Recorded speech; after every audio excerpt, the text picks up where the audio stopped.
Assalamualaikum warahmatullahi wabarakatuh.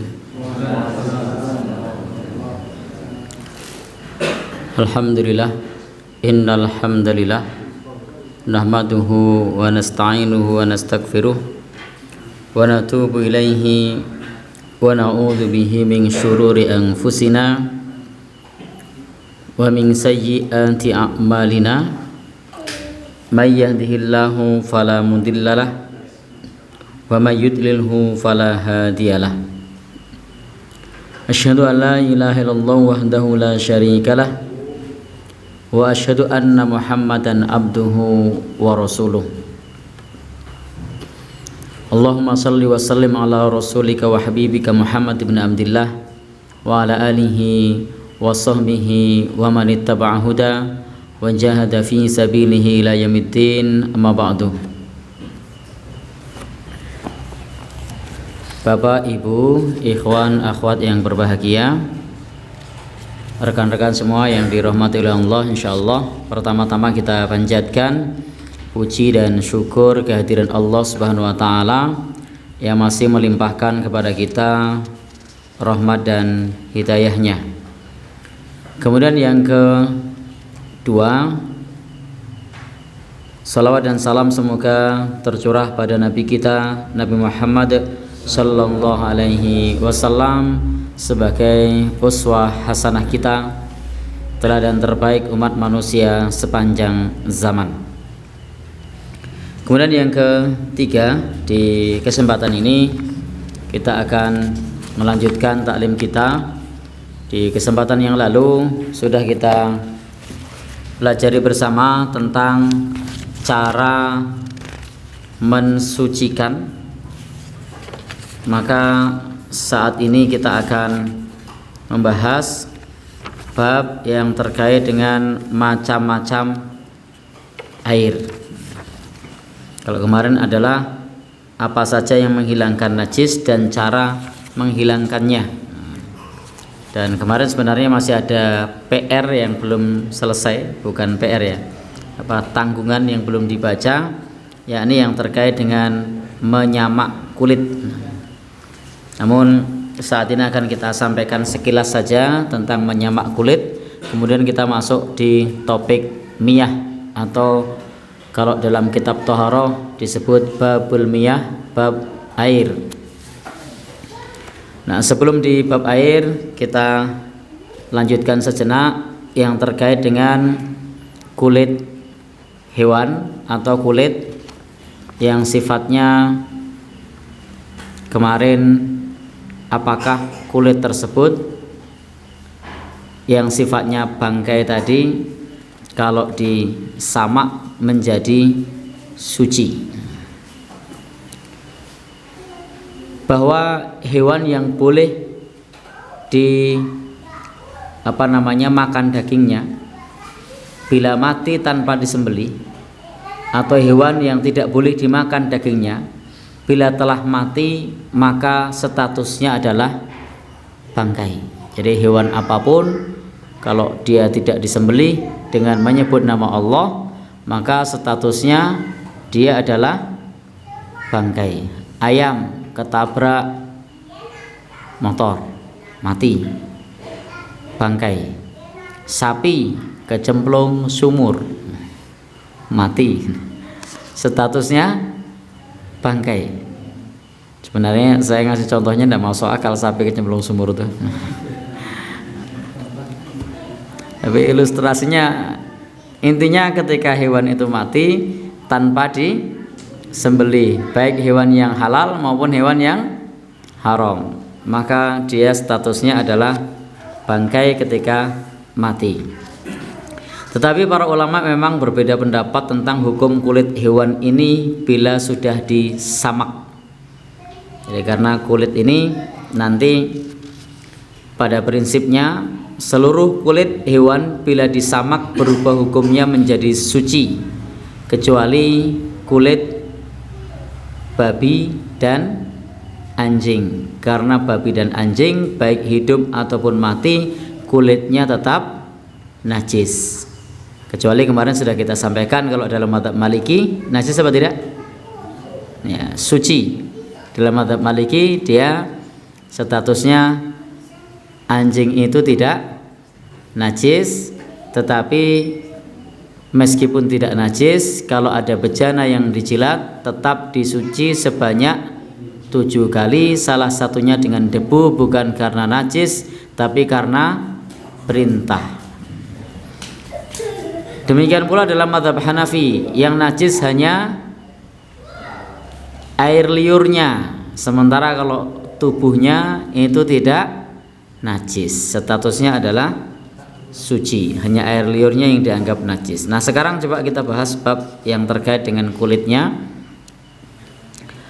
Suatu saat Rasul sallallahu alaihi wasallam bersabda dari sahabat Ibnu Abbas, anna Rasulullah sallallahu alaihi wasallam marra bisyatin maitah.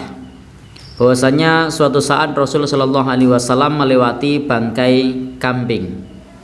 Faqal, maka Nabi sallallahu alaihi wasallam kemudian bersabda, hala istamta'tum. Dan Nabi mengatakan hala istamta'tum. Kemudian pada saat itu Nabi Shallallahu Alaihi Wasallam menyatakan, mengapa tidak engkau manfaatkan biha dengan memanfaatkan kulitnya. Kemudian para sahabat berkata, innaha maitah. Para sahabat berkata, ya Rasulullah, itu adalah bangkai. Maka kemudian Rasul berkata, apa kata Nabi? Innama haruma akluha. Bangkai itu yang diharamkan adalah memakannya, kata Nabi. Nabi menyebutkan bangkai itu haramnya adalah memakannya. Artinya dalam hadis Rasul, ketika bangkai ini adalah hewan seperti kambing, kalau kita lihat dalam hadis ini riwayatnya Imam Bukhari dan Imam Muslim. Jadi misalnya ada kambing mati, maka yang masih bisa dimanfaatkan adalah kulitnya. Ada sapi mati, maka kulitnya masih bisa dimanfaatkan. Karena Nabi menyebutkan ketika itu hala istamta'tum biha. Mengapa kalian tidak memanfaatkan kulitnya? Para sahabat berkata, innaha maitah. Wahai Rasul, itu adalah bangkai. Tetapi kemudian Nabi menyebutkan innama haruma akluha. Yang diharamkan dari bangkai itu adalah memakannya, bukan memanfaatkan kulitnya. Maka Nabi Shallallahu Alaihi Wasallam juga bersabda dalam hadis yang lain, ayyuma ihabin dubigha faqad tahura. Seluruh kulit hewan bila disamak maka dia menjadi suci. Artinya seluruh kulit hewan itu kalau disamak dia menjadi suci. Tentu pendapat yang kuat di dalam masalah ini ada pengecualian babi dan anjing. Karena kulit dua hewan ini najis sekalipun saat masih hidup, apalagi setelah mati, maka lebih-lebih lagi. Maka proses menyamak tidak berdampak apapun terhadap kenajisan kulit babi dan kulit anjing. Maka Bapak dan Ibu, ikhwan dan akhwat sekalian yang berbahagia yang dirahmati Allah Subhanahu wa taala. Lalu bagaimana? Karena Nabi menyebutkan ayyuma ihabin dubigha faqad tahura, seluruh kulit hewan bila disamak niscaya menjadi suci. Kalau misalnya kulit hewan buas, contohnya apa? Ya? Macan misalnya. Kemudian kulit apa lagi? Ya? Ular misalnya. Baik, di dalam masalah ini ada hadis-hadis yang diriwayatkan tentang larangan menggunakan kulit binatang buas. Khususnya kalau teman-teman nanti membaca di Riyadhus Shalihin itu, Imam Nawawi sudah mencatat di situ, mengumpulkan beberapa hadis larangan menggunakan kulit hewan buas digunakan sebagai alas. Nah, jadi larangan menggunakan kulit hewan buas digunakan sebagai alas. Contohnya adalah kulit harimau dijadikan sebagai alas. Ini hukumnya menurut Nabi Shallallahu Alaihi Wasallam haram, bukan karena najis, tetapi karena menyerupai orang-orang kafir. Karena orang-orang kafir di zaman itu, di zaman Nabi itu mereka bermewah-mewahan dengan kulit hewan buas. Memang kalau kulit hewan yang langka begitu harganya mahal. Ya, regane larang itu. Tidak ada yang murah kalau kulit yang mahal begitu. Apalagi di negeri kita hewan harimau termasuk yang dilindungi oleh negara. Siapa yang mau nyamak? Sopo saya arep nyekel, sopo saya arep muliti, ya kan?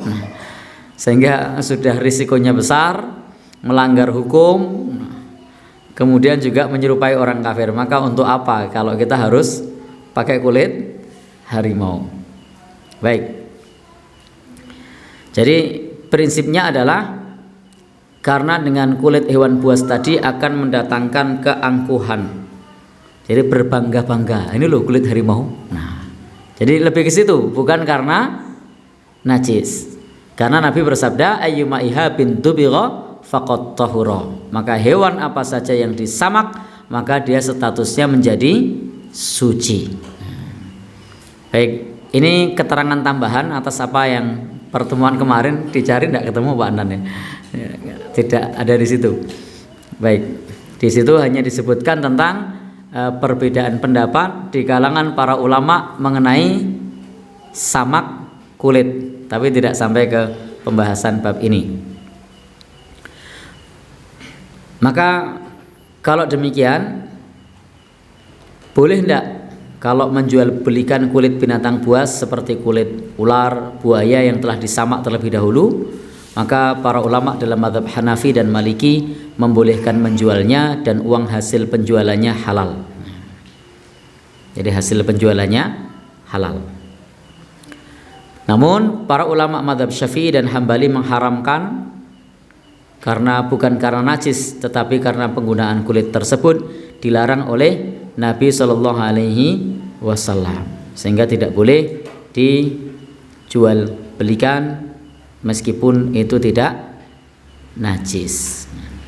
Baik, Bapak dan Ibu, ikhwan dan akhwat sekalian yang berbahagia yang dirahmati Allah Subhanahu wa taala, sehingga terkait mengenai masalah kulit hewan buas itu anna Rasulullah sallallahu alaihi wasallam naha an julutis siba, bahwa Rasul itu melarang penggunaan kulit hewan buas. Nah, maka kemudian kita lanjutkan kalau untuk penyamakan kulit nanti silahkan lebih lanjut dipelajari lagi di rumah, bisa dibaca di kopian di kesempatan yang lalu. Karena ada perbedaan mengenai menyamak kulit yang basah itu apakah harus benar-benar kering atau tidak, itu nanti ada pembahasannya, atau bisa jadi teman-teman kemarin sudah pelajari, sudah dibaca kembali di rumah. Tetapi titik poinnya adalah ayyuma ihabin tubigha faqad tahura, bahwa apa saja yang disamak maka dia berubah menjadi suci kecuali kulit babi dan anjing. Tentu itu adalah kesimpulan akhir, karena sebagian ulama menganggap bahwasanya babi itu tidak najis. Kemudian apa lagi? Anjing juga tidak najis. Nah, kemarin sudah kita sampaikan itu bukan pendapat kita ya. Itu bukan pendapat kita. Ini adalah keragaman pendapat di kalangan para ulama. Bahwa sudah jelas kemarin kita sampaikan, saya tegaskan lagi, itu adalah pendapat yang disampaikan oleh mazhab Maliki, kemudian juga mazhab Hanafi. Tetapi insya Allah pendapat yang kuat tetap statusnya adalah najis. Jangan sampai nanti sepulang dari pengajian ini kemudian ngucel-ucel segawon.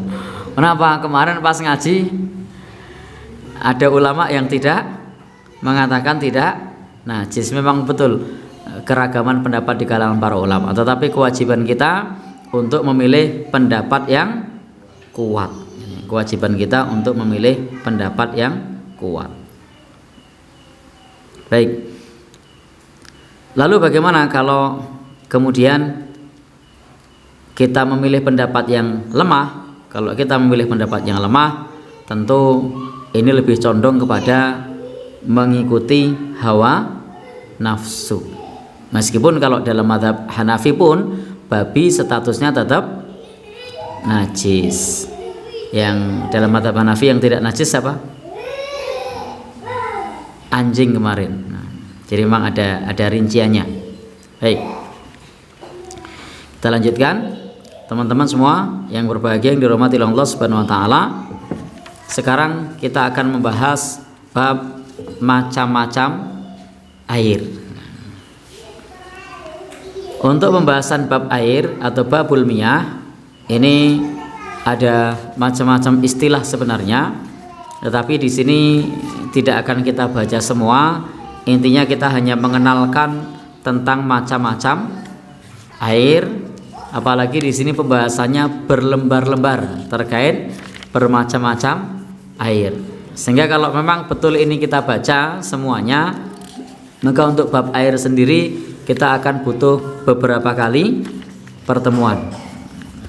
Ada lebih dari 20 halaman.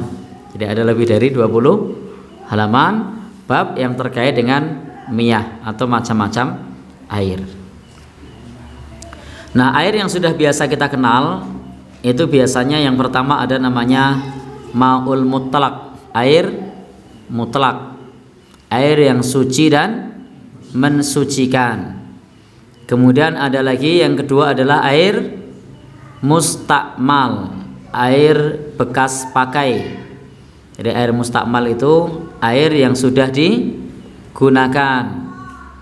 Kemudian air lagi yang sudah biasa kita kenal adalah air musyammas, air yang terpapar oleh sinar matahari jika dia tersimpan di dalam bejana. Nah, kemudian ada lagi namanya air mutanajis, air yang bercampur dengan najis. Kemudian yang terakhir ada air mutaghayyar, air yang sudah bercampur dengan zat yang lainnya. Secara garis besar, secara umum air yang kita kenal itu ada 5 macam itu. Air yang suci dan mensucikan, air mustakmal bekas pakai, air musyammas yang terkena paparan sinar matahari yang tersimpan dalam bejana. Kemudian yang berikutnya adalah air yang tercemar oleh najis. Kemudian yang terakhir adalah air yang sudah berubah karena tercampur dengan zat yang lainnya.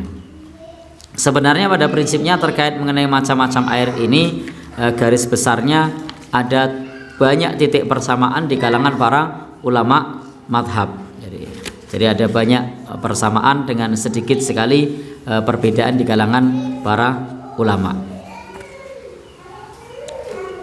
Nah, untuk air di sini itu ada air yang sifatnya mensucikan, namanya tohur. Secara umum air mensucikan di dalam kitab ini disebut dengan at-tohur. Ini adalah air yang mensucikan, atau biasa pula disebut dengan air mutlak. Kemudian yang kedua adalah air suci yang tidak mensucikan. Di sini disebut dengan tohir ghairu tohur, suci tidak mensucikan. Suci itu adalah tohir, kemudian tidak mensucikan itu ghairu tohur. Airnya suci tapi tidak mensucikan. Jadi ada air suci dan tidak mensucikan. Kemudian yang ketiga adalah air mutanajis, air yang tercampur dengan najis. Nah, sehingga di sini air dibagi menjadi 3 macam. Yang pertama air yang suci dan mensucikan. Yang kedua adalah air yang suci tetapi tidak mensucikan. Yang ketiga adalah air yang najis. Dan untuk masing-masing bagian dari 3 bagian itu ada pembahasannya tersendiri. Untuk bagian pertama, teman-teman bisa simak itu di halaman yang pertama. Air suci mensucikan merambah beberapa pembahasan. Yang pertama mengenai pengertian air suci dan mensucikan. Yang kedua, perbedaan antara air suci mensucikan dan air suci saja. Jadi ada air itu hanya suci saja tapi tidak bisa mensucikan, dan ada air suci yang mensucikan. Air kelapa suci tidak? Suci. Mensucikan apa tidak? Tidak. Maka teman-teman misalnya pakai air semangka, suci apa tidak? Suci. Coba yang gorau ya, rubung semut itu suci tapi tidak mensucikan. Jadi, selain air semangka, air apa lagi? Timun. Ya, kalau timun apa? Masker biasanya. Bukan masker itu, apa bukan? Tapi biasanya perempuan yang pakai. Baik. Jadi yang ketiga adalah hukum tentang air itu. Kemudian yang keempat, penjelasan mengenai perkara apa saja yang menyebabkan masuk tidaknya air dalam kategori suci mensucikan.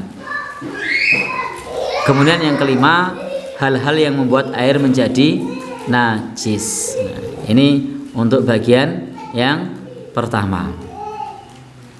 Baik teman-teman semua yang berbahagia, yang dirahmati Allah Subhanahu wa taala, untuk air suci dan mensucikan yang disebut dengan at-tahur tadi, itu semua air yang turun dari langit. Kenapa? Karena Allah Subhanahu wa taala menjelaskan bahwasanya wa anzalna minas sama, kami telah menurunkan air dari langit, itu disifati dengan ma'an tahuro, air yang suci. Jadi air yang turun dari langit itu semuanya adalah air yang suci. Atau air yang masih dari sumber aslinya, itu juga air yang suci. Air laut, air mata air, air sungai, air danau, air apa mana? Yang masih langsung dari sumbernya, air sumur, apa mana? Air salju, apalagi? Intinya air tersebut yang turun dari langit atau yang bersumber dari tanah sesuai dengan sifat aslinya. Ya, sesuai dengan sifat aslinya. Kenapa? Karena sifat aslinya air laut dengan air sungai dengan air yang turun dari hujan itu tidak sama. Contohnya air laut asin. Kalau tidak percaya boleh nyoba, ini dekat laut kan.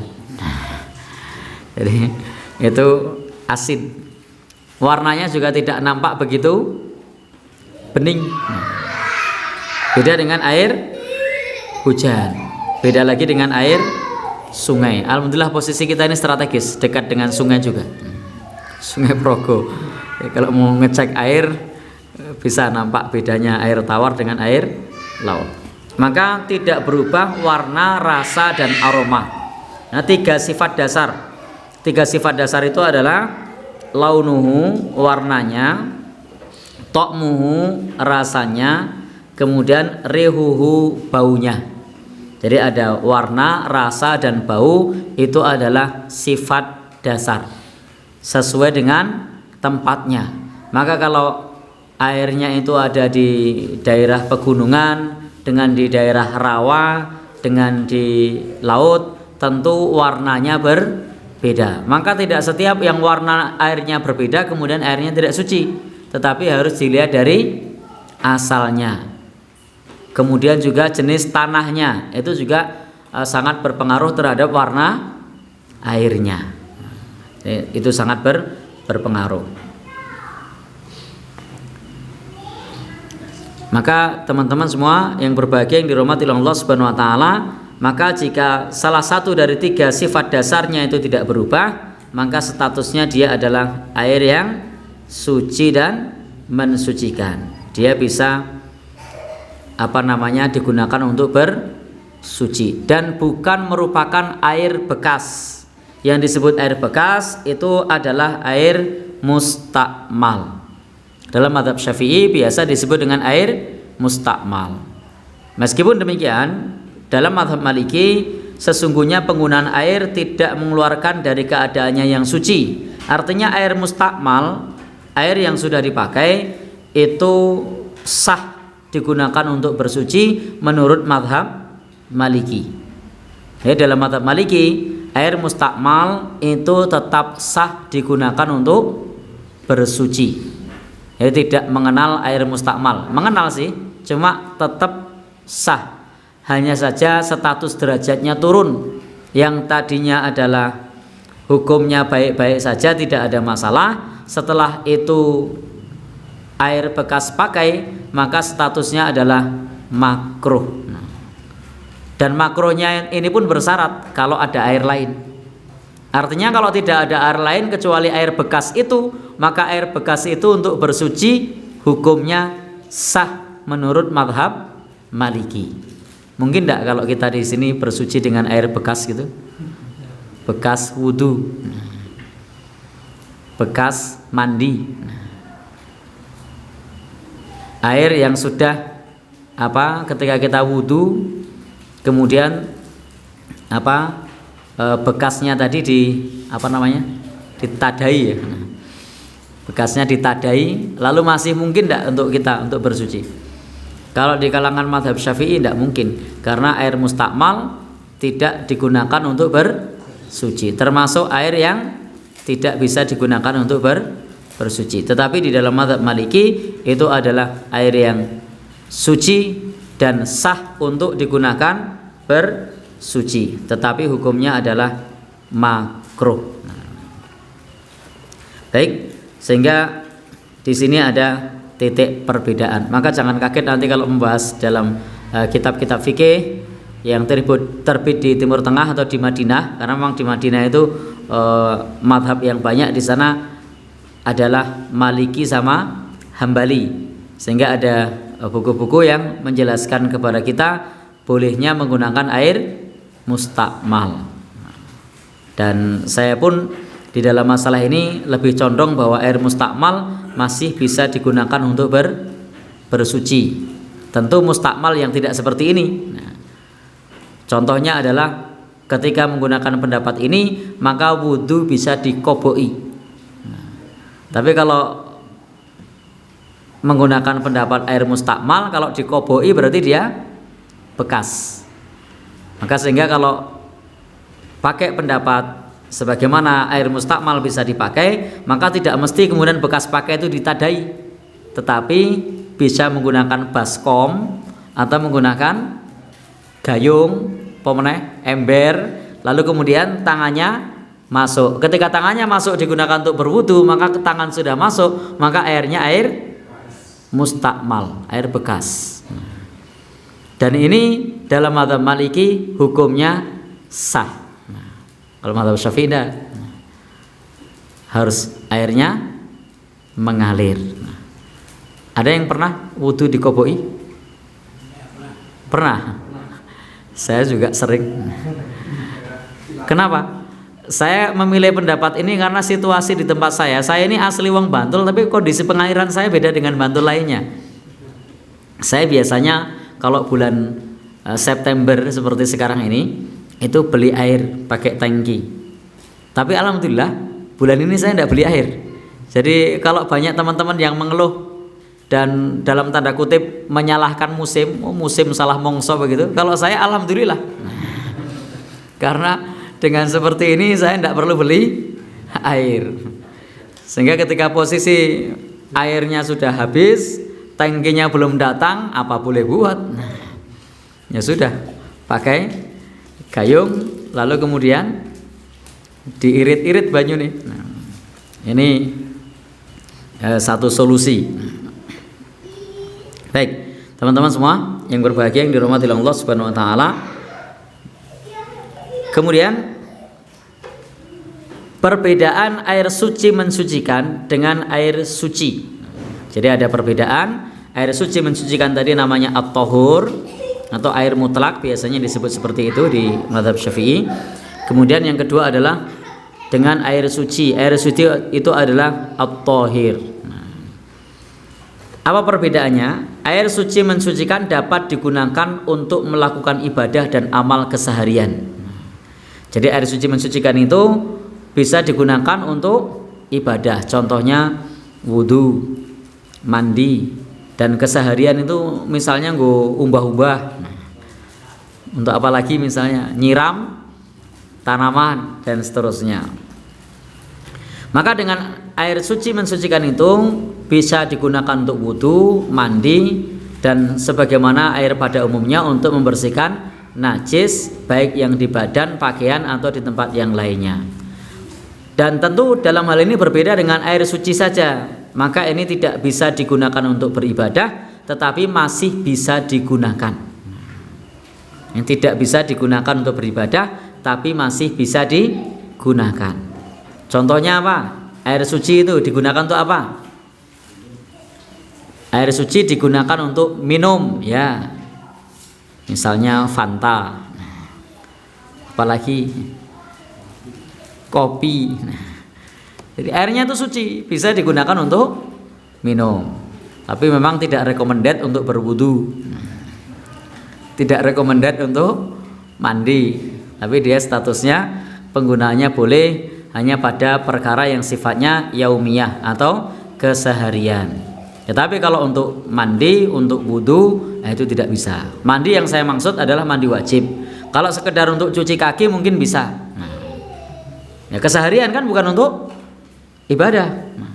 Ada air suci, tapi tidak mensucikan. Sekedar untuk cuci kaki, bisa enggak? Bisa saja. Sekedar untuk misalnya di nang sikute kena telek cecak. Wah, no telek cecak iki golek banyu ora ono. Kok ono cuwilan semangka gogrok. Sudahlah, ini kalau mau dimakan juga udah kotor. Diambil nggo ngelap. Oh, yang tadinya baunya itu bau telek cecak jadi bau semangka. Maka dia statusnya bukan untuk ibadah, tapi untuk keseharian saja. Termasuk bisa digunakan untuk mandi, tentu bukan mandi wajib.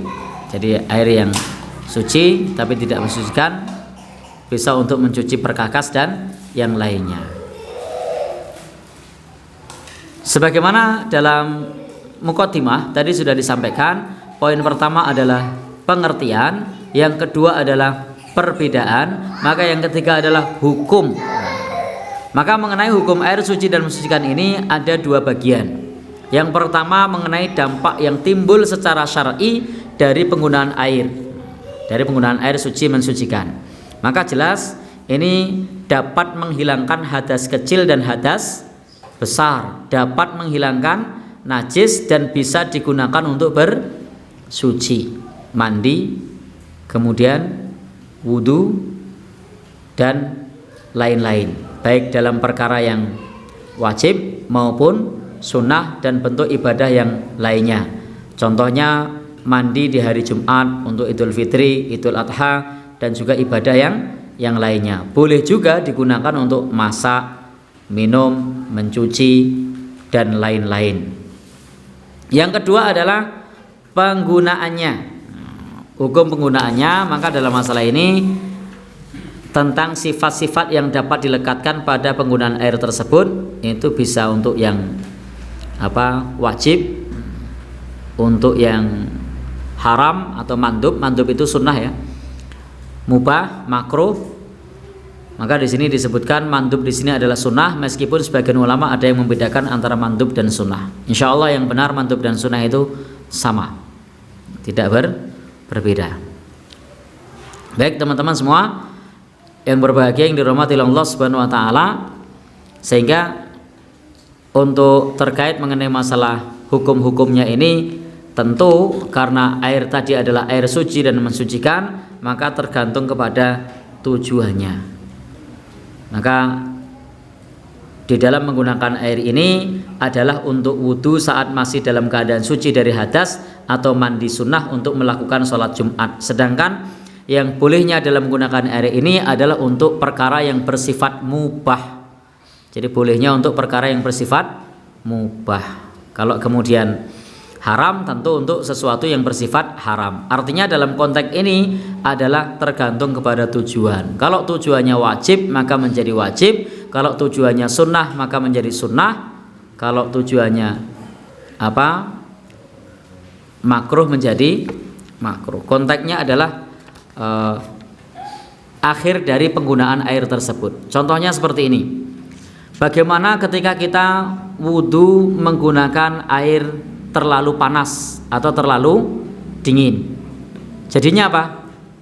Makruh. Nah, karena ketika menggunakan air yang terlalu panas atau terlalu dingin, dampaknya adalah sakit.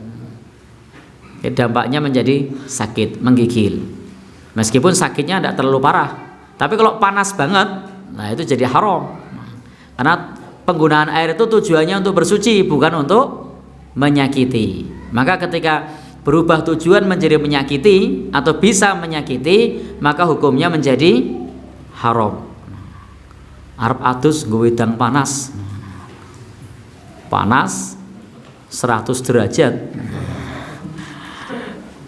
Apa hukumnya? Haram. Itu yang kita maksud di sini. Baik, demikian pula contoh penggunaan yang haram adalah karena airnya misalnya dari cara mencuri misalnya. Air yang disediakan khusus untuk minum lalu digunakan untuk berwudu misalnya. Ini beda dengan air mineral.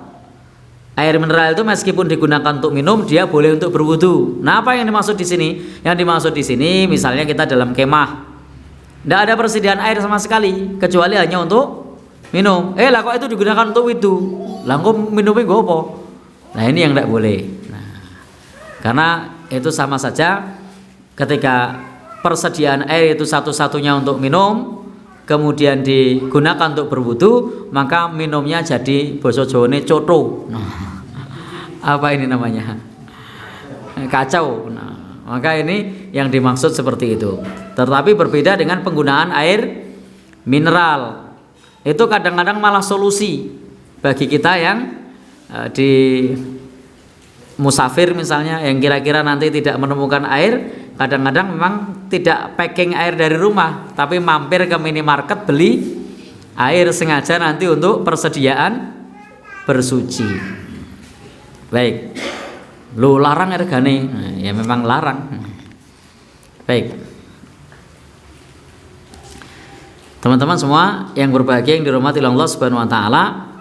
Jadi prinsipnya di dalam bab ini dapat dilekatkan pada penggunaan tersebut bisa melekat pada hal yang wajib, haram, sunnah, mubah, makruh. Nah, itu bisa berbeda-beda. Teman-teman semua yang berbahagia yang dirahmati Allah Subhanahu Wa Taala, kalau nanti teman-teman membaca sendiri di rumah, tidak masalah ya. Karena nanti ini kalau kita sampaikan semua bisa berapa kali pertemuan. Intinya di dalam masalah bab air ini pada umumnya para ulama terdapat kemiripan di sana. Terdapat banyak kemiripan. Hanya saja memang mazhab Maliki memberikan tambahan 3 hal. Apa tambahannya? Perkara pertama, air yang bercampur najis, maka ini makruh. Jadi maka ini adalah makruh digunakan jika terpenuhi syarat-syaratnya. Tetapi jika syaratnya tidak terpenuhi, jelas karena tercampur dengan najis, maka itu tidak bisa digunakan. Nah, yang kedua, air yang makruh itu adalah air yang mustakmal. Jadi tadi sudah kita sampaikan, air mustakmal itu sifatnya makruh digunakan untuk bersuci dalam mazhab Maliki.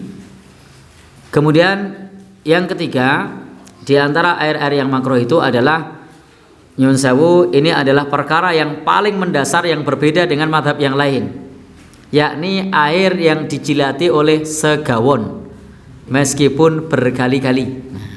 Ini termasuk air yang makruh menurut mazhab Maliki.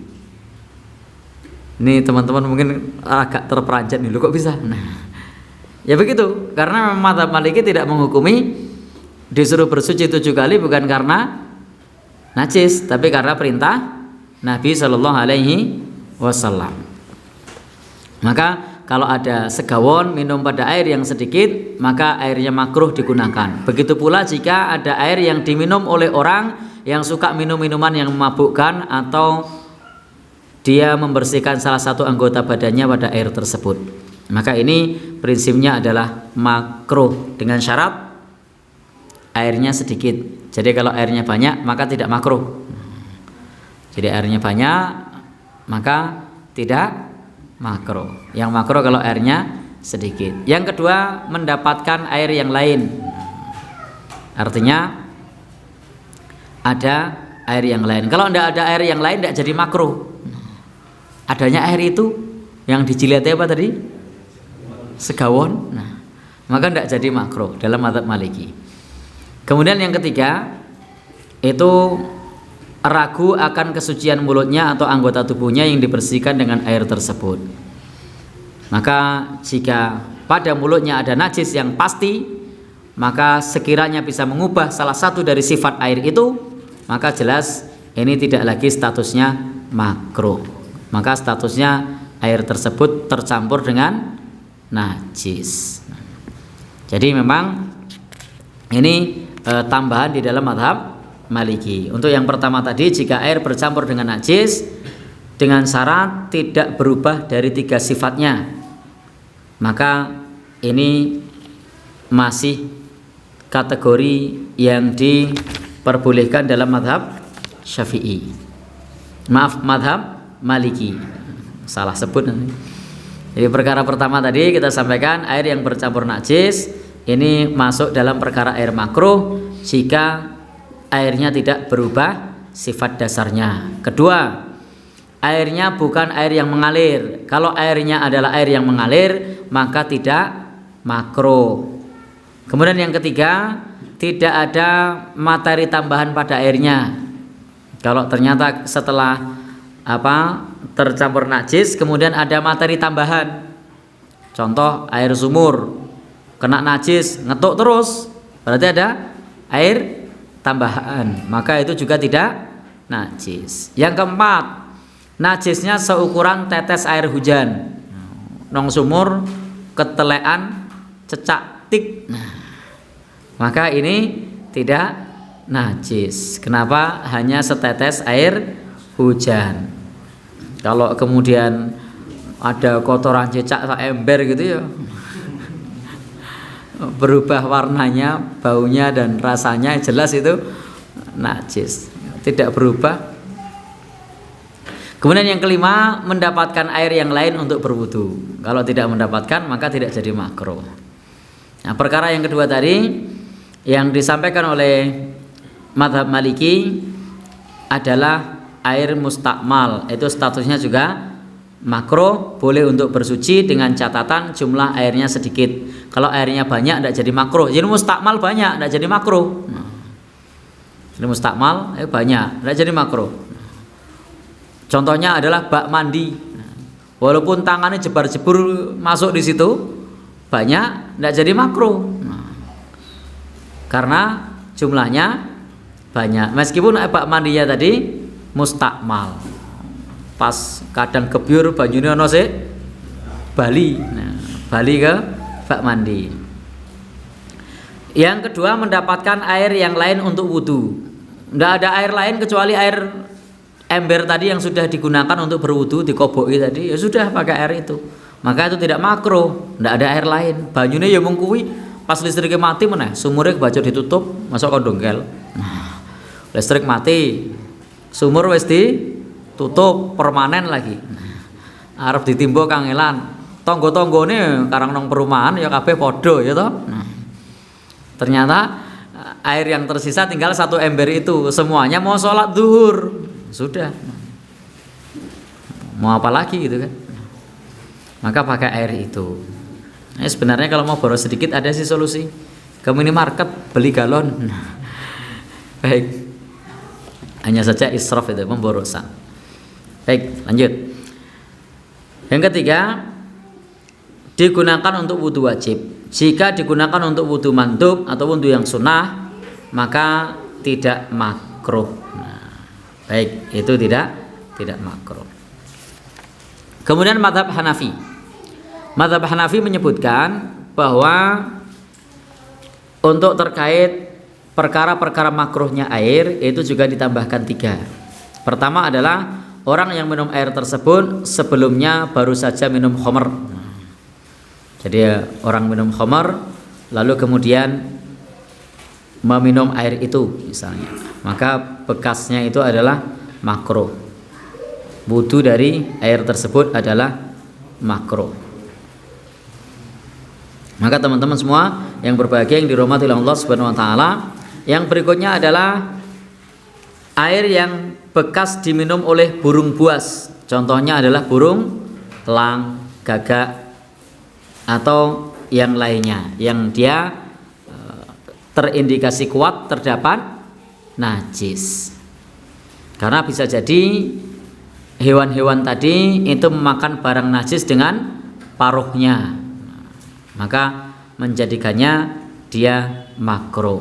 Tambahan yang ketiga adalah air bekas minum kucing jinak. Kucing itu ada dua, ada kucing jinak, ada kucing buas. Dan di sini untuk kucing jinak Rasul bersabda, innaha laisat binajasin, dia tidak najis. Innaha minat tawafina alaikum wat tawafat, sesungguhnya ia tidak najis, itu termasuk hewan yang sering berada di sekitar kita. Itu kata Rasul Shallallahu Alaihi Wasallam, dan ini merupakan satu rukhsah, satu keringanan. Baik, berikutnya adalah pandangan dalam ulama mazhab Syafi'i tentang air yang makruh. Maka ini disebutkan adalah air yang berubah dikarenakan barang yang bersinggungan langsung, baik itu benda padat maupun benda cair. Contoh misalnya cat. Jika di dekat air ada cat, di mana bentuk air itu berubah dikarenakan pengaruh cat, maka air tersebut makruh digunakan. Apalagi cat air ya, digunakan untuk bersuci nanti malah warnanya berubah nanti. Mau sholat mah pelonteng-pelonteng karena cat air. Sedangkan contoh benda cair misalnya air bunga mawar atau yang semacamnya, sekiranya diletakkan bunga mawar di dekat air itu lalu airnya berubah, maka makruh digunakan. Tentu ini yang disebut makruh, airnya tidak berubah. Jika air ini sudah berubah aromanya atau sudah mengeras karena pengaruh cat, maka bukan lagi air biasa, tetapi menjadi air bunga mawar atau air cat dan tidak sah digunakan. Jadi ada air sudah klinter-klinter wadus, itu nanti jadi seperti manusia silver, maka itu sudah tidak sah. Jadi ini pandangan mazhab Syafi'i seperti itu. Berikutnya mazhab Hambali. Mazhab Hambali itu ada 7 perkara yang ditambahkan. Jadi, di depan tadi secara umum air yang makruh itu para ulama sama, tapi ada tambahan. Mazhab Maliki ada tambahan, mazhab Syafi'i ada tambahan, mazhab Hambali juga ada tambahan, mazhab Hanafi ada tambahan. Kalau mazhab Hambali tambahannya ada 7. Yang pertama adalah air yang diduga kuat terdapat najis, maka ia makruh. Kita tidak ngerti ada najis, tapi menduga kuat air ini terdapat najis.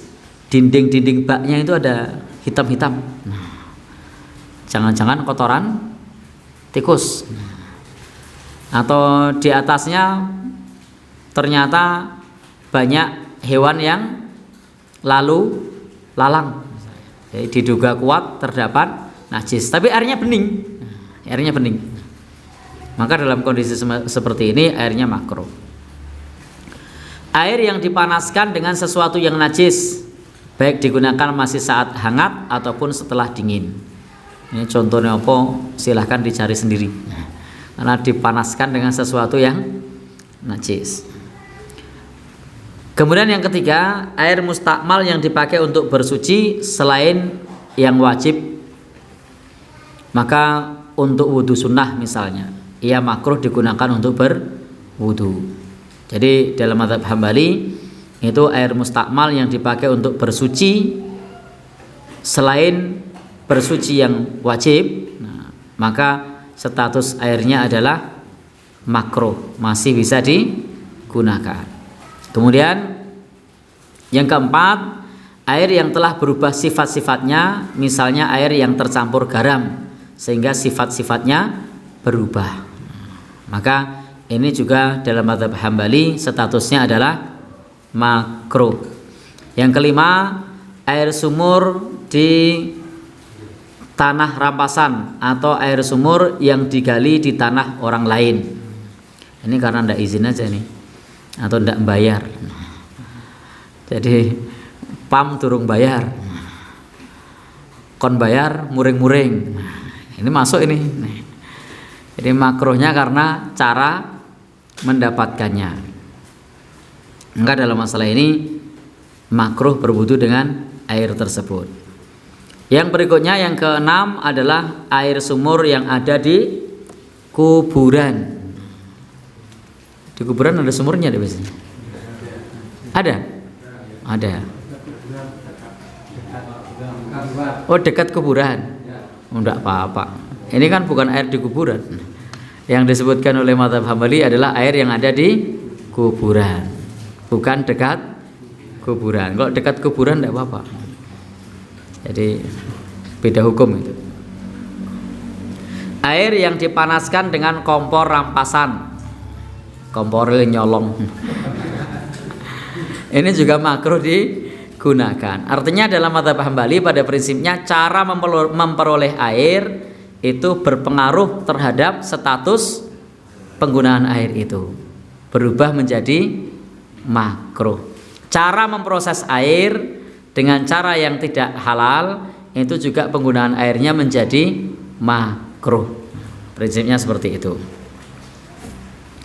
Baik, teman-teman semua yang berbahagia yang dirahmati Allah Subhanahu wa taala. Sampai jam berapa kita?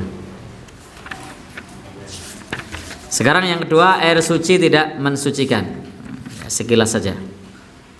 Nanti pertemuan berikutnya kita akan bahas air yang terkena najis. Yang terkena najis pekan depan ya. Karena kalau saat ini kita tidak akan cukup untuk membahas bab ini. Dan ini pun pembahasannya tidak kita baca semua, karena memang panjangnya bab fikih terkait ini. Kita bahas satu madhab saja biasanya bab air ini bisa 1 kali pertemuan sampai 3 kali pertemuan. Ini 4 madhab tapi 1 kali pertemuan, ini kan memang luar biasa.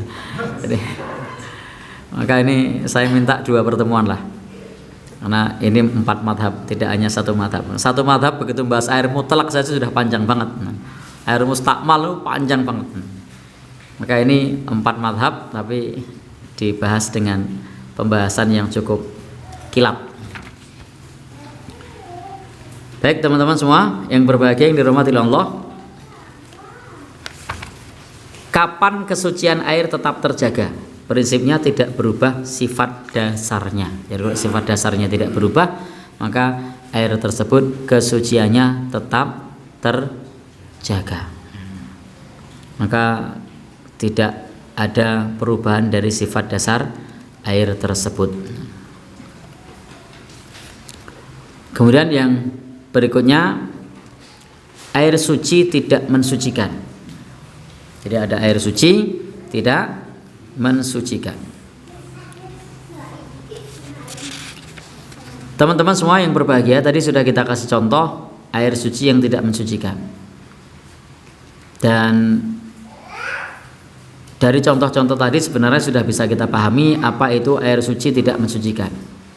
Dan ini biasa pula kita sebut air bersih, karena prinsipnya dia bersih dan dia tidak membahayakan pula bagi diri kita karena statusnya masih suci. Maka dia bisa mencukupi untuk kebutuhan harian. Nah, untuk air suci tidak mensucikan ini ada 3 macam. Jadi ada 3 macam. Meskipun dalam mazhab Maliki untuk air jenis ini hanya ada 1 macam, tapi terbagi menjadi 3. Yang pertama, ini dalam mazhab Maliki ya, air yang tercampur sesuatu yang suci selain salah satu dari 3 sifatnya. Nah, sesuatu yang mencampuri ini meresap masuk mempengaruhi kesucian air. Inilah yang menurut mereka disebut suci, tidak mensucikan. Kemudian yang kedua, macam kedua, air sedikit yang sudah dipakai, atau tadi air mustakmal, maka statusnya ia adalah suci selama tidak berubah salah satu sifatnya dengan pemakaian tersebut. Kemudian yang ketiga, air yang keluar dari tumbuh-tumbuhan seperti tadi air mawar, air semangka, air kelapa, dan lain-lain. Itu semuanya adalah air suci dan tidak mensucikan. Meskipun nanti di sini beliau ada rinciannya. Baik, prinsipnya untuk air suci mensucikan tadi ada 3 macam. Tadi kita selingi dengan pernyataan dalam mazhab Maliki. Yang pertama adalah air suci mensucikan yang tercampur dengan sesuatu yang bersih. Contohnya adalah sari bunga mawar, air adonan, dan seterusnya. Dan ini sudah kita maklumi. Contohnya misalnya tadi ada kopi, gula, teh, dan seterusnya. Yang berikutnya, mazhab Hanafi. Dalam mazhab Hanafi, hal-hal yang akan mempengaruhi air dan menjadikan suci tidak mensucikan terbagi 2. Yang pertama adalah benda padat dan benda cair. Hal ini karena benda padat merenggut kesucian air dalam 2 keadaan. Pertama, mempengaruhi kelenturan sehingga airnya menjadi kental dan sifat mengalir dari air berubah, yang tadinya lancar jadi kelintrek-kelintrek. Apa nih bahasa apa Indonesianya? Kelintrek-kelintrek. Jadi kental misalnya. Maka jika diletakkan tanah ke dalam air, maka tanah liat tersebut bisa mempengaruhi kelenturan dan sifat mengalir dari air sehingga tidak sah bersuci dengannya. Atau keadaan kedua, tercampur dengan sesuatu yang dimasak dengan air tersebut. Ini juga tidak sah untuk bersuci. Misalnya ada biji-bijian dimasukkan, kacang hijau misalnya, lalu mendidih, maka ini tidak sah untuk bersuci meskipun airnya masih lentur dan mengalir. Atau susu kedelai, meskipun airnya masih lentur dan mengalir. Pernah ada yang bersuci pakai susu kedelai? Eman-eman larang regane. Baik, maka ini statusnya adalah suci dan tidak mensucikan. Maka benda cair jika tercampur air murni maka ada 3 bentuk. Pertama, sesuai dengan air dalam 3 sifatnya, rasa, bau, dan rasa. Ini sudah. Yang kedua, benda cair yang mencampuri air suci mensucikan itu berbeda dalam semua sifatnya. Kalau sifatnya memang begitu ya tidak apa-apa. Contoh cuka, itu ya seperti itu, rasanya begitu. Maka teman-teman semua yang berbahagia yang dirahmati Allah Subhanahu wa taala, kalau kemudian rasa airnya seperti cuka, nah itu maka statusnya suci namun tidak mensucikan. Tapi cukanya kecemplung dan tidak berubah warna, ya tidak masalah. Kemudian yang berikutnya, mazhab Maliki. Ini saya rotok ngebut tidak apa-apa ya. Ya. Ini salah satu kajian saya yang cukup maraton adalah fikih 4 madhab. Nah, ini tidak apa-apa. Ini untuk apa? Karena kita tidak harus menghafal. Kalau kita harus hafal begitu ya memang harus pelan, alon. Ini sifatnya kita adalah mengenal bahwa ulama madhab berbeda pendapat. Nah, sehingga cukup sekilas saja. Berbeda kalau kemudian kita mendalami untuk bisa mengamalkan, untuk bisa menyampaikan kepada yang lain, memang itu butuh prosesnya setingkat demi setingkat. Tapi kalau ini kan pengenalan saja. Mazhab Maliki menyebutkan kesucian suatu air hilang dan menjadi suci saja, tidak mensucikan karena 3. Pertama, bercampur dengan sesuatu benda suci yang mengubah salah satu dari 3 sifat. Ini semuanya sama ya. Kemudian yang kedua, air itu berubah pada wadah yang sama. Namun di wadah tersebut kemudian dia berubah. Jadi ada air disimpan di kulit, kemudian airnya berubah. Kemudian teman-teman semua yang berbahagia yang dirahmati Allah Subhanahu wa taala, yang ketiga, air itu berubah dikarenakan aspal atau yang lainnya, tetapi kesuciannya hilang apabila rasa dan warnanya berubah.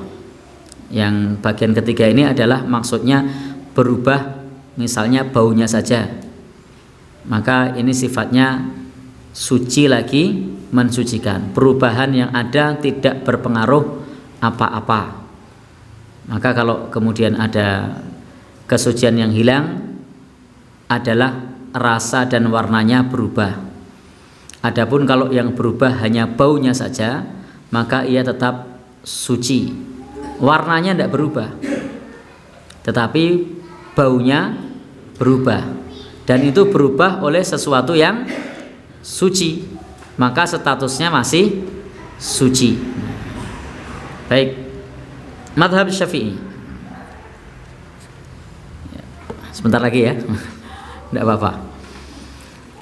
Untuk mazhab Syafi'i, kita semua sudah sama-sama tahu dan sudah sering mengkaji tentang bab ini, tentang air yang suci dan tidak mensucikan. Maka prinsipnya adalah sesuatu yang air tersebut yang tercampur sesuatu yang juga suci. Dan ini sudah sering kita bahas. Contohnya misalnya bercampur dengan kunir, ya suci dia. Jadi meskipun warnanya kuning, suci. Dimaem boleh tidak? Boleh. Diminum? Boleh. Kunir asam, pemenang. Intinya sebenarnya pandangan para ulama di sini mirip-mirip. Yang berikutnya adalah mazhab Hambali. Ada beberapa hal hilangnya kesucian air. Jadi ada beberapa hal hilangnya kesucian air. Untuk yang pertama, tercampur dengan sesuatu yang suci tidak mensucikan, yang tidak sulit dihindari. Kalau sulit dihindari maka tidak masuk. Maka kalau kemudian sulit dihindari, itu tidak masuk dalam kategori ini. Yang kedua, barang suci yang mengubah itu bukan berada pada tempat yang mensucikan. Misalnya, jika ada kunyit di tangan orang yang berwudu, lalu dia mengambil air wudu di mana airnya berubah karena kunyit tersebut, maka tidak masalah. Berarti airnya tetap suci, berubahnya karena memang di tangannya ada kunyitnya. Jadi berubah di tangan dia, bukan karena sumber airnya. Kemudian teman-teman semua yang berbahagia yang dirahmati Allah Subhanahu wa taala, yang kedua, tercampur oleh air mustakmal. Dengan syarat mustakmalnya untuk menghilangkan hadas. Kalau mustakmalnya bukan menghilangkan hadas, maka tidak masalah. Jadi mustakmal untuk menghilangkan hadas. Kalau bukan mustakmal untuk menghilangkan hadas, misalnya untuk wudu, mustakmalnya misalnya karena yang lain, kecemplungan tangan misalnya, itu mustakmal. Tapi tidak untuk menghilangkan hadas, maka dia masih suci. Tapi kalau mustakmalnya karena untuk wudu, untuk mandi, maka itu tidak lagi suci dan mensucikan. Tetapi kalau mustakmalnya bukan untuk menghilangkan hadas, maka dia masih suci dan mensucikan. Yang ketiga, tercampur air mengalir yang tidak menyelisih air suci dalam sifat-sifatnya. Sehingga teman-teman semua yang berbahagia yang dirahmati Allah Subhanahu wa taala, misalnya adalah air sulingan yang wangi yang sudah hilang baunya. Penyulingan minyak mawar, air mawar atau minyak mawar, atau air dari bunga selasih atau min, maka yang semacam ini tidak lagi air tersebut suci. Maksud saya mensucikan, tetapi statusnya masih suci. Kemudian yang Berikutnya, teman-teman semua yang berbahagia yang dirahmati oleh Allah Subhanahu wa taala, untuk mazhab Hambali, untuk air mustakmal yang sudah dipakai bersuci yang sedikit, maka pengertian sedikit adalah kurang dari 2 kullah. Ini bagian yang kedua dari pembahasan air suci. Dari pembahasan air suci yang tidak mensucikan. Itu adalah terkait dengan kullatain atau 2 kullah. Untuk 2 kullah ini mungkin kita cukupkan sekian, nanti kita bahas untuk yang 2 kullah di kesempatan yang akan datang, biar pembahasannya tidak terkesan maraton. Karena memang ini kelihatan maraton banget. Biar ada pendalaman materinya. Nanti kalau kita langsung seolah-olah ini kok ngebut banget, tidak ada pendalaman materi. Baik.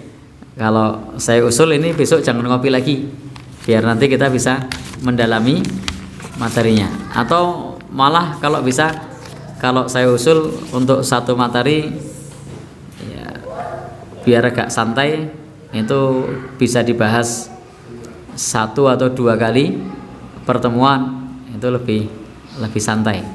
Ini tadi saya mentarget selesai, ternyata tidak selesai.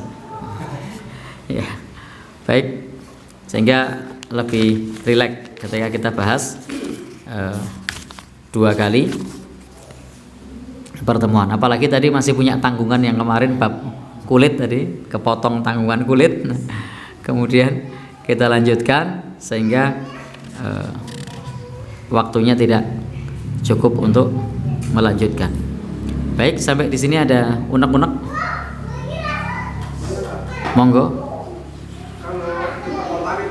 Waktu pagi hari itu nanti di tengah malam sampai bangun itu air keran itu baunya juga rasanya berubah karena dikasih sejenis kapurit. Gimana tuh kalau untuk sholat, apa bisa digunakan untuk berwudu? Terima kasih. Baik, terima kasih. Air yang terkena sejenis kapurit, bagaimana kalau digunakan untuk berwudu atau bersuci? Kapurit itu termasuk alat untuk membersihkan air, biar air tersebut menjadi jernih. Maka pada prinsipnya air itu yang tadinya sudah kotor, itu bisa disucikan dengan bahan-bahan kimia, bisa dibersihkan kembali. Contohnya misalnya tadi ada kecurigaan menggunakan kapurit. Nah, apakah airnya sah digunakan untuk bersuci? Maka ini kategorinya adalah tetap air yang suci dan mensucikan. Apalagi jumlahnya itu insya Allah nanti masuk dalam bahasan pekan depan. Jumlahnya jelas lebih dari 2 kullah. Kalau air pam berapa kullah? Maka prinsipnya itu campurannya bukan najis, campurannya justru untuk membersihkan air. Jadi campurannya justru untuk membersihkan air, bukan untuk mencemari air. Maka dilihat dari tujuannya, itu adalah untuk memurnikan air, bukan untuk mengotori air. Kemudian pertimbangan yang lain, tadi di perkotaan air pam, tidak ada air yang lain, sehingga air tersebut tetap sah digunakan untuk bersuci. Arep golek banyu liyane lah nanti. Maka tidak ada air yang lain. Maka silahkan, tidak mengapa menggunakan air pam digunakan untuk bersuci, karena memang sifat air itu aslinya adalah air yang suci. Dicampur zat kimia itu tadi statusnya adalah dimaksudkan untuk mengubah air tersebut kembali kepada sifat sucinya, Jadi tujuan penggunaan kimianya tadi bukan untuk sesuatu yang lain, tetapi untuk mengembalikan sifat air kembali kepada sucinya. Bahkan ada salah satu fatwa para ulama di Timur Tengah, jika air tersebut bisa disucikan meskipun dengan alat apa saja yang menjadikan dia murni kembali, maka air tersebut statusnya adalah air suci dan mensucikan. Apalagi kita mengetahui kenapa ulama Timur Tengah berpendapat seperti ini, karena memang sulitnya air yang ada di sana, sehingga alat-alat penyulingan itu memang dibutuhkan untuk memurnikan air sehingga bisa dikonsumsi kembali, bisa digunakan kembali. Maka sama juga di negeri kita, kalau ternyata menggunakan teknologi serupa baik penyulingan atau yang lainnya untuk mengembalikan kejernihan air, maka air tersebut sah digunakan untuk bersuci. Wallahu a'lam bishawab. Pertanyaannya Pak, Monggo. yang pertama tentang kajian malam ini, yang kedua saya pesan oleh teman saya. Pesenannya apa Pak? Yang akan saya tanyakan daripada report-report, yang kita air kita anggap air itu suci untuk wudhu, boleh enggak? Pertama, karena kita enggak tahu entah itu kemasukan atau enggak, sampai itu air gitu Pak. Yeah. Daripada kita report-report, kita nyari itu air bersih yang wudhu boleh enggak? Pertama. Yeah. Yang kedua itu saya dipesan karena istrinya, suami bisa masuk neraka karena suaminya, istrinya juga bisa masuk neraka. Itu seperti apa suami yang seperti itu, istri yang seperti apa yang mudah untuk berbuat. Baik, yang kedua ini pertanyaan yang berat banget ini. Jadi dalam banget itu. Baik, yang pertama tadi, ya memang prinsipnya kita sebagai seorang muslim ketika menjumpai air tidak perlu bertanya ini najis apa enggak, tidak perlu diiling-ilingi ada apanya ya, tidak perlu dicium, tidak perlu dijilat, wah rasanya berubah enggak ya, tidak perlu. Jadi memang ta'muhu launurihu itu cukup dengan melihat sekilas, tidak perlu pula dirasakan berubah ini, tidak perlu. Kemudian juga baunya berubah ini tidak perlu. Prinsipnya ketika kita menjumpai air masih wajar sebagaimana air yang ada di situ dengan sifat aslinya, silahkan gunakan untuk berwudu. Nah, kenapa di sini tadi kok terkesan ribet? Ini adalah konteksnya pembahasan fikih para ulama itu sampai sedetail itu. Ini tadi tidak kita baca semua loh. Kalau dibaca semua itu lebih detail lagi. Mungkin kita akan berpikir oh, ribet banget sih gitu kan. Memang kadang-kadang kalau kita membahas masalah fikih itu satu bab itu pembahasannya sampai jelimet. Nah, syaratnya ada 7, ada 5, ada 6 gitu kan.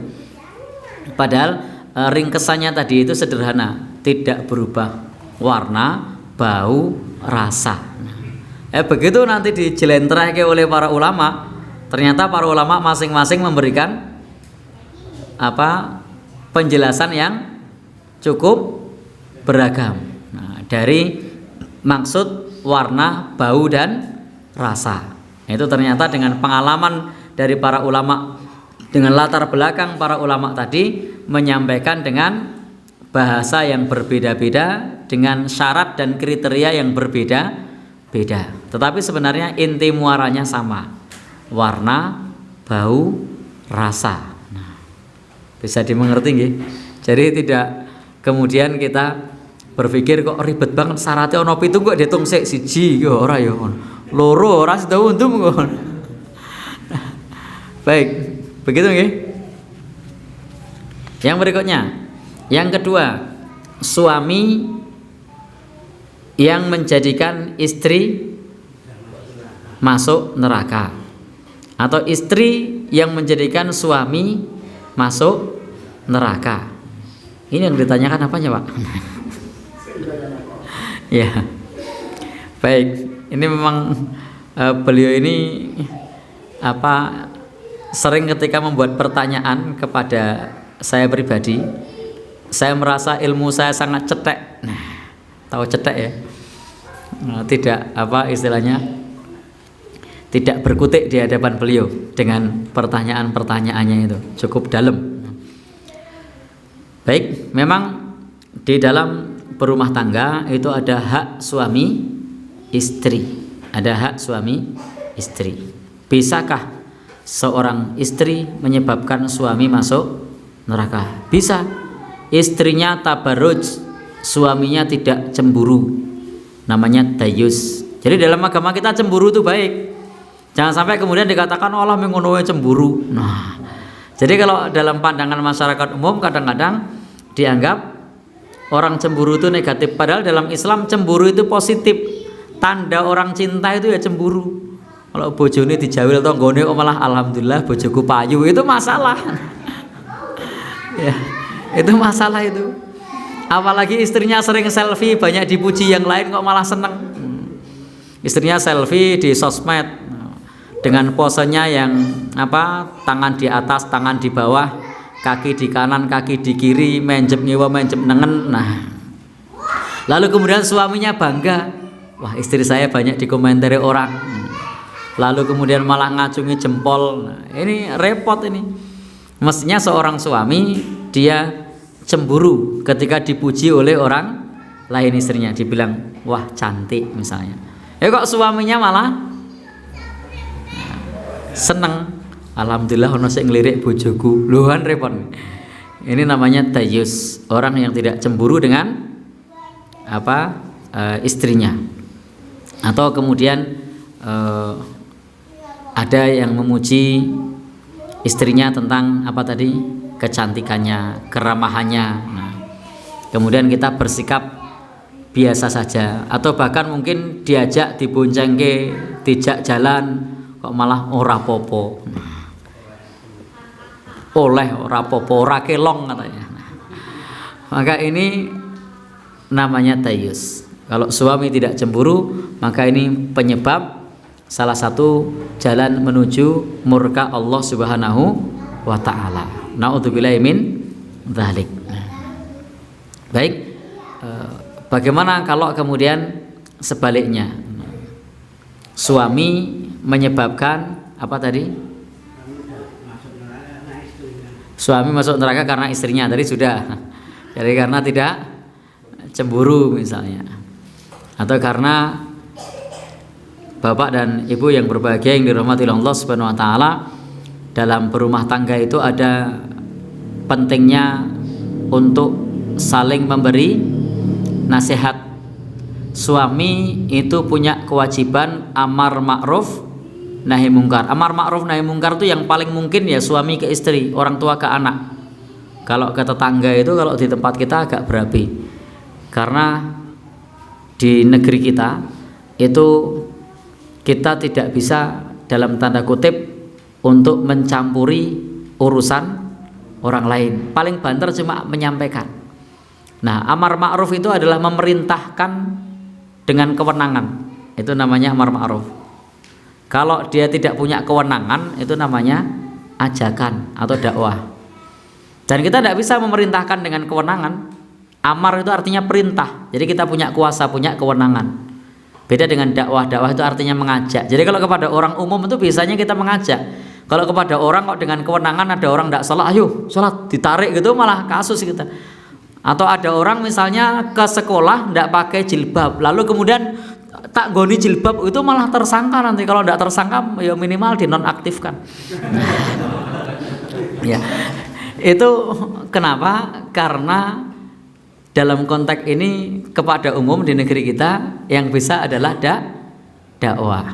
Kalau amar dengan kewenangan itu yang paling mungkin adalah suami ke istrinya. Nah, istrinya keluar kok tidak menutup aurat, panggil sini, aku tuh anggap opo misalnya gitu kan. Nah, ada kewenangan di situ, tutup auratmu.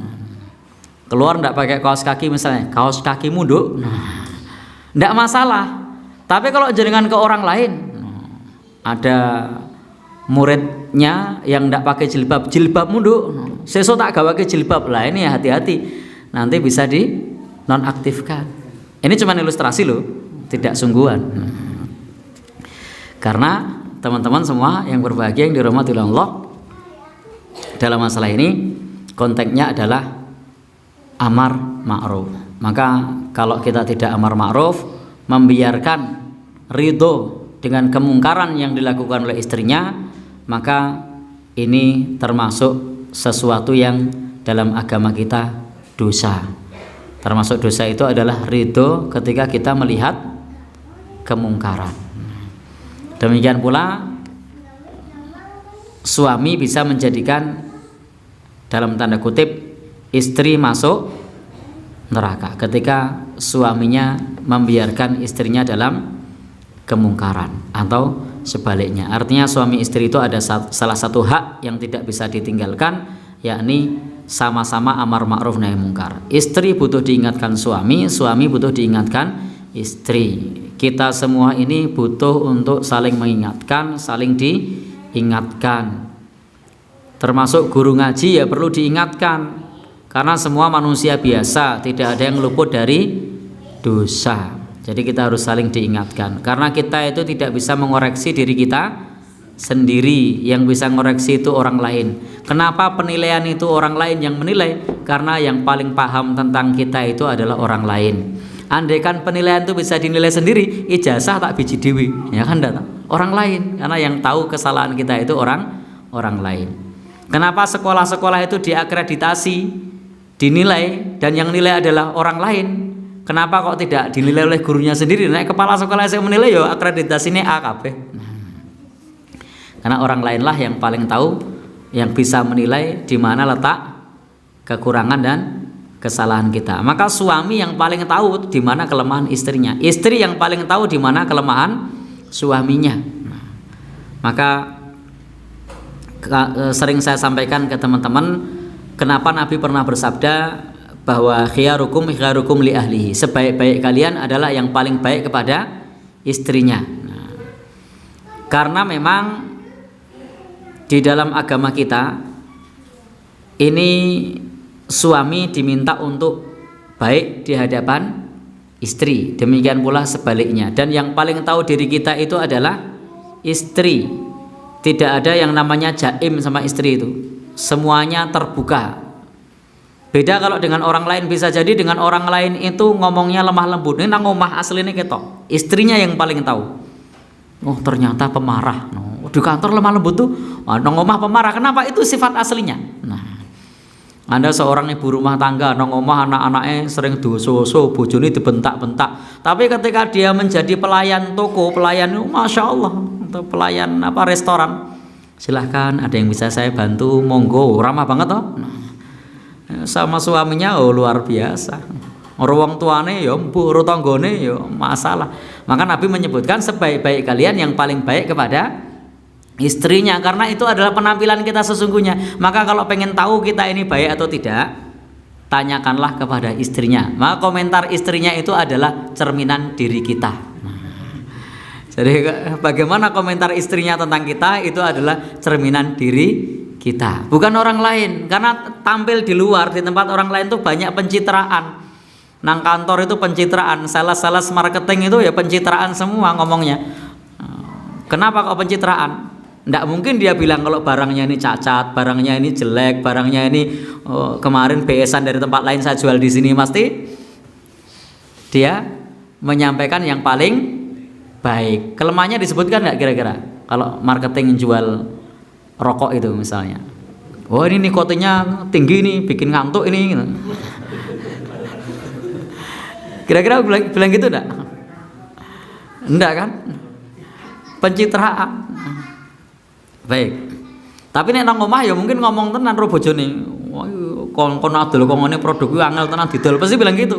Tapi kalau di luar yang ngomongnya enggak gitu. Demikian nggih. Intinya bahwa suami istri yang paling tahu tentang diri kita, perlu ditegakkan amar ma'ruf nahi mungkar antara suami dan istri. Dan istri tidak perlu mutungan kalau diingatkan suami, suami juga tidak perlu mutungan kalau diingatkan istri. Karena kadang-kadang ada tipe suami yang tidak suka diingatkan oleh istrinya, mah dikira wani rowong lanang, wani we, ya tidak masalah, mengingatkan kan boleh-boleh saja. Demikian pula suami juga tidak masalah kalau mengingatkan istrinya, meskipun kadang-kadang suami satu kata, istri saya tidak bilang loh. Ya, saya tidak bilang, saya hanya bilang istri gitu. Baik. Alhamdulillah kalau suami mengingatkan istri, jadi suami mengingatkan satu kata, istri menjawab dengan 2 kata, 3 kata, ya tidak apa-apa, dia apresiasi pembelaannya. Jadi diapresiasi, jangan disalahkan lagi, tapi diapresiasi. Kok kemarin kamu keluar enggak pakai kaos kaki? Anu kemarin tergesa-gesa, ya enggak apa-apa, besok jangan diulang. Nah, gitu. Jangan kemudian wandane wong lanang wayel. Jadi ya. Baik, begitu nggih. Wallahu alam bishawab. Cukup? Baik, cukup nggih. Sudah 9:30 kemarin kesepakatan 9:30 ya. Baik. Dari saya cukupkan sekian. Saya kembalikan kepada Popo Pranoto Hadicoro.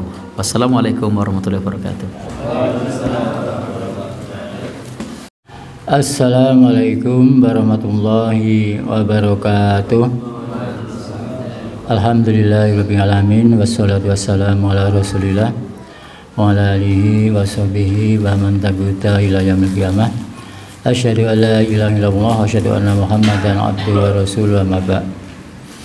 Ingkang kawula hormati panjenenganipun Bapak Ustadz Bapak Mujaman LC ingkang tansah kita antu-antu rawuhipun wonten ing Rumah Quran menika. Alhamdulillah wonten dalem menika saged rawuh mendampingi kita sedaya dalam rangka bedah buku 4 mazhab. Alhamdulillah monggo tansah kita ngucapkan rasa syukur ngasih Gusti Allah ingkang sampun paring maafin benten nikmat datang kita sedaya utami penikmat keimanan, keislaman, saha ketakwaan lan kesehatan. Sallallahu salam muga tetepna dumat junjungan kita Kanjeng Nabi Agung Muhammad sallallahu alaihi wasallam, pemimpin datang keluarganipun, sahabat-sahabatipun, saudara kita sedaya satu dari sunah-sunahipun.